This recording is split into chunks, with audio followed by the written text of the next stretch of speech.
का संस्थापक कौन था? तब विजयालय। चोल राज का वास्तविक संस्थापक कौन था? तो परांतर प्रथम। चलिए आगे पढ़िए। परांतर प्रथम को किसने तक्षकोलम के युद्ध में हराया था? ठीक है, कृष्ण तृतीय ने।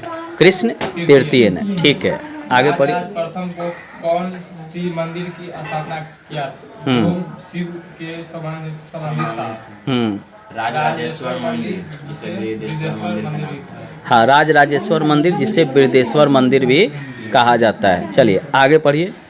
राजराज प्रथम ने किस जावा के शासक को नागापट्टनम बौद्ध विहार बनाने की अनुमति प्रदान किया? हाँ, शैलेंद्र शासक विजयतुंग। शैलेंद्र शासक विजयतुंग। ठीक है, चलिए। राजेंद्र प्रथम ने किस जावा को शासक को हराया था? हाँ, विजयतुंग। विजय तुंग वर्मन। ठीक है, विजय तुंग वर्मन जावा का शासक था जिसको राजेंद्र प्रथम ने हराया था। और राजराज प्रथम के समय जो है इसको जो है नागापट्टनम में जो है वह बौद्ध विहार बनाने की अनुमति मिला था। दोनों दो क्वेश्चन है, याद रखिएगा। चलिए आगे पढ़िए। राजेंद्र प्रथम ने किस पाल शासक को हराया तथा गंगैकोंड चोलपुरम की उपाधि धारण किया था? तो कौन पाल शासक था? महीपाल। ठीक है, चलिए।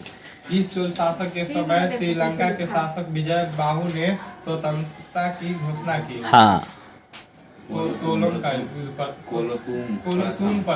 कोलोतुंग प्रथम ने जो है उसके समय श्रीलंका के शासक जो है विजय बाहु जो है वह जो है स्वतंत्रता की घोषणा किया था। ठीक है, चलिए। राजाधिराज प्रथम की हत्या कुप्पन के युद्ध में किसने किया गया? चालुक शासक शैलेंद्र वंशी के द्वारा। चालुक शासक सोमेश्वर के कुप्पम के युद्ध में किसकी हत्या किया गया था? चालुक्य शासक सोमेश्वर के द्वारा किया गया था। किसका? राजाधिराज प्रथम। राजाधिराज प्रथम की हत्या कुप्पम के युद्ध में चालुक शासक सोमेश्वर के द्वारा किया गया था। ठीक है, चलिए। सोमेश्वर को किस चोल शासक ने कुप्पन के युद्ध में हराया था? हाँ, तो वीर वीर राजेंद्र ने क्या किया था? कुप्पम के युद्ध में सोमेश्वर को जो चालुक शासक थे उसको हराया था। ठीक है, चलिए। किस चोल शासक के समय चीन में राजदूत भेजा गया था? हाँ, किस चोल शासक के समय चीन में राजदूत भेजा गया था? किसके समय भेजा गया था?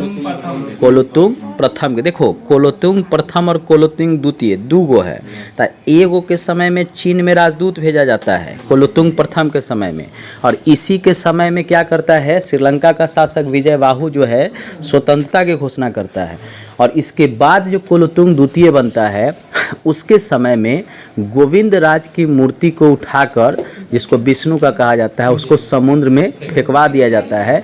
क्योंकि चोल शासक किसके भक्त थे? शिव के, शैव के भक्त थे। इसीलिए क्या करते हैं कि वह उठा के जो है इसको क्या करते हैं? फेंकवा देते हैं। ठीक है, बाद में जो है इसी मूर्ति को किसके द्वारा स्थापित किया जाता है? किसके द्वारा लिखवाए हैं ना अभी? रामानुजाचार्य। ठीक है, रामानुजाचार्य। पहले जो था यह कहाँ स्थापित था? यह मंदिर कहाँ स्थापित था? पहले चिदम्बरम मंदिर में। तो वहाँ से कोलोतुंग द्वितीय उठा के गोविंद राज की मूर्ति को समुद्र में फेंकवा देता है। तो उसके बाद रामानुजाचार्य जो है वह गोविंद राज की मूर्ति को जो है फिर से उठा के तिरुपति में स्थापित करते हैं, चिदम्बरम मंदिर में नहीं। फिर आगे जो है राम राय के द्वारा जो है फिर इसको चिदम्बरम मंदिर में ले जाके दोबारा स्थापित किया जाता है गोविंद राज की मूर्ति को। तो क्वेश्चन पूछेगा कोलोतुंग प्रथम या द्वितीय ने फेंकवाया था? तो कोलोतुंग द्वितीय ने फेंकवाया था, इसको याद रखिएगा। चलिए। विक्रम चोल ने किस राज्य को चोल साम्राज्य में मिला लिया था? हाँ, विक्रम चोल ने किस राज्य को चोल साम्राज्य में मिला लिया था? तो चालुक्य राज्य को। ठीक है, चलिए। कोलोतुंग द्वितीय ने किस मूर्ति को समुद्र में फेंकवा दिया था जिसका रामानुजाचार्य द्वारा निकलवाकर तिरुपति मंदिर में स्थापित किया गया था? हाँ, गोविंद राज की। ठीक है, चलिए आगे बोलिए। चोल वंश का अंतिम शासक कौन था? चोल वंश का अंतिम शासक कौन था? राजेंद्र तृतीय। राजेंद्र तृतीय। ठीक है, चलिए आगे। चोलों पर अंतिम रूप से अधिकार किसने किया? हाँ, तो चोलों पर अंतिम रूप से अधिकार किसने किया? तो पांड्य ने। ठीक है, चलिए। चोलों की राजधानी कहाँ थी? चोलों की राजधानी कहाँ थी? मेरू, तंजौर, पहला है उरयूर है, ठीक है, दूसरा है तंजौर है, और तीसरा है गंगैकोंड चोलपुरम। 3 गो राजधानी था, जिसमें ज़्यादातर जो है तंजौर उनकी राजधानी रहा है। अलग अलग शासक के समय यह राजधानी जो है चेंज होते रहा है। ठीक है, चलिए। प्रांतों को चोलों काल में क्या कहा जाता? प्रांतों को चोलों के काल में क्या कहा जाता था? तो मंडल कहा जाता था। जिला को चोलों के काल में क्या कहा जाता था? तो नाडु कहा जाता था। ठीक है, उसके बाद स्थानीय प्रशासन किस राज्य की विशेषता थी? हाँ, स्थानीय प्रशासन किस राज्य की विशेषता थी? तो चोलो राज्य की विशेषता थी। ठीक है, आगे पढ़िए। ग्राम प्रशासन इसके समय में विकसित अवस्था में थी? ग्राम प्रशासन किसके समय विकसित अवस्था में थी? तो चोलों के समय में थी। ठीक है, चलिए आगे पढ़िए। स्थानीय प्रशासन, ग्राम प्रशासन चोलों की विशेषता थी। आधुनिक काल में लॉर्ड रिपन ने स्थानीय प्रशासन पर जोर दिया था।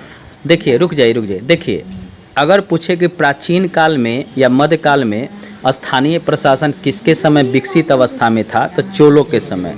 ब्रिटिश काल में गवर्नर जनरल थे आपका लॉर्ड रिपन, उन्होंने स्थानीय प्रशासन पर जोर दिया था। उसके बाद जो है, अगर संविधान लिखा गया तो भाग 4 के तहत नीति निर्देशक तत्व में जो है वह आर्टिकल 40 में, अनुच्छेद 40 में जो है ग्राम प्रशासन के बारे में, यानी गांव के जो है किस तरह से कार्य होगा वहां पर, उसके बारे में वर्णन किया गया है। तो अलग अलग समय में ये पूछेगा, क्योंकि संविधान जब निर्माण हो रहा था तो गांव के प्रशासन, नगर के प्रशासन पर ध्यान दिया जा रहा था, तो चोलों से ही ये एडॉप्ट किया गया और भारतीय संविधान में जो है इसको लिखा गया था। ठीक है, चलिए आगे बढ़िए। अनुच्छेद 40 में ग्राम प्रशासन के बारे में वर्णन किया गया है। यह हाँ, लिखिए। सुनने के लिए। हाँ यह भारत में चार के भाग 4 के तहत। हाँ, वो तो बता दिए। आगे चलिए।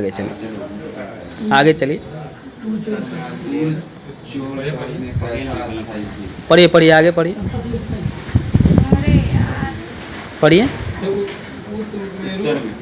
उत्मेरू अभिलेख, उत्मेरूर अभिलेख में जो है स्थानीय प्रशासन के बारे में वर्णन किया। उत्मेरू अभिलेख किस चोल शासक के द्वारा लिखवाया गया था? तो परांतर प्रथम के द्वारा उत्मेरू अभिलेख लिखवाया गया है, जिसमें चोल के स्थानीय प्रशासन के बारे में वर्णन किया गया है। सभा, समिति, ठीक है ना, था ना जी। उसके बाद उर था, ठीक है, तो सब के बारे में उत्मेरू अभिलेख में वर्णन किया गया है। कौन सा बंदरगाह प्रसिद्ध था? चोलों का कौन सा बंदरगाह प्रसिद्ध था? कौन सा था? कावेरी पत्तनम। ठीक है, खत्म हो गया। चलिए, बहुत अच्छा।